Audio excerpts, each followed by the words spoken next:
झारखंड की स्वास्थ्य व्यवस्था को लेकर हजारों दावे किए गए होंगे, पर धरातल पर कितने दावे सच हो रहे हैं, ये बात सिर्फ वही बयां कर सकता है जिसने राज्य के सरकारी अस्पतालों के चक्कर काटे होंगे। वहीं राज्य के सरकारी अस्पतालों की स्थिति को लेकर कोई भी टिप्पणी करना सही नहीं है, पर राज्य में ऐसे भी नेता हैं जिन्हें कोई भी पाबंदी रोक नहीं सकती है। डुमरी विधायक ने एक बार फिर राज्य की लचर व्यवस्था को लेकर मुखरता से अपनी बातों को रखा है। उन्होंने एक्स पर पोस्ट कर लिखा है, मुख्यमंत्री जी राज्य में स्वास्थ्य व्यवस्था पर ध्यान दीजिए। दिल्ली, हैदराबाद, चेन्नई जाने की जरूरत ही नहीं पड़ेगी।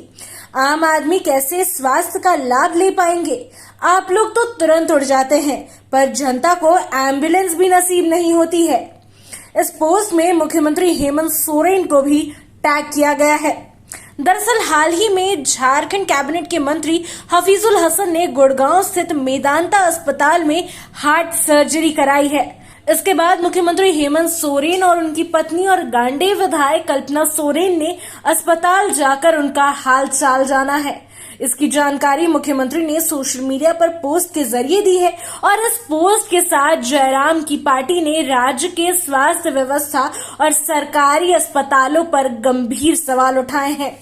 विधायक जयराम महतो की पार्टी ने ये सवाल पूछा है कि अगर राज्य में ही बेहतर स्वास्थ्य व्यवस्था दी जाती तो आज मंत्री जी या अन्य लोगों को दिल्ली, हैदराबाद, चेन्नई जैसे शहरों में जाने की जरूरत ही नहीं पड़ती। उन्होंने ये भी कहा है कि राज्य में वीवीआईपी के पास तो इतनी सुविधाएं मौजूद है कि वह कभी भी हवाई मार्ग से दूसरे शहर जाकर अपना इलाज करवा सकते हैं, पर राज्य के आम नागरिकों का क्या? उन्होंने आगे कहा कि राज्य में आम नागरिकों को तो समय पर एम्बुलेंस तक नसीब नहीं होती है।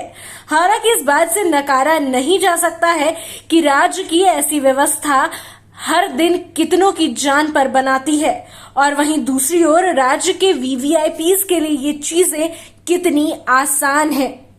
ऐसे में राज्य की स्वास्थ्य व्यवस्था को लेकर सिर्फ विपक्ष ही नहीं बल्कि आम जनता भी अब सवाल उठाने लगी है। सोशल मीडिया पर आए दिन ऐसी घटनाएं सामने आती है जहां समय पर एम्बुलेंस न मिलने से मरीज की मौत तक हो जाती है या फिर अस्पताल में डॉक्टरों की गैर मौजूदगी के कारण भी इलाज नहीं हो पाता है। ऐसे में सवाल उठता है कि क्या झारखंड की व्यवस्था सिर्फ वीआईपीज के लिए ही है या अगर आम जनता को बुनियादी स्वास्थ्य सुविधाएं नहीं मिल रही हैं तो राज्य सरकार के दावों की हकीकत खुद ब खुद सामने आ जाती है। इससे भी गंभीर बात यह है कि झारखंड जैसे राज्य में जहां सैकड़ों गांव में आज भी पक्की सड़कें और स्वास्थ्य केंद्र तक नहीं है, वहां सरकार की प्राथमिकता आखिर क्या होगी? एक तरफ मंत्री और विधायक देश के सबसे महंगे निजी अस्पतालों में इलाज करवा रहे हैं, तो वहीं दूसरी तरफ आम नागरिक सरकारी अस्पतालों के दरवाजे पर दम तोड़ते हुए नजर आ रहे हैं। और ये स्थिति न केवल शर्मनाक है बल्कि ये बताती है कि नीतियों और जमीनी हकीकत में कितना बड़ा फर्क है।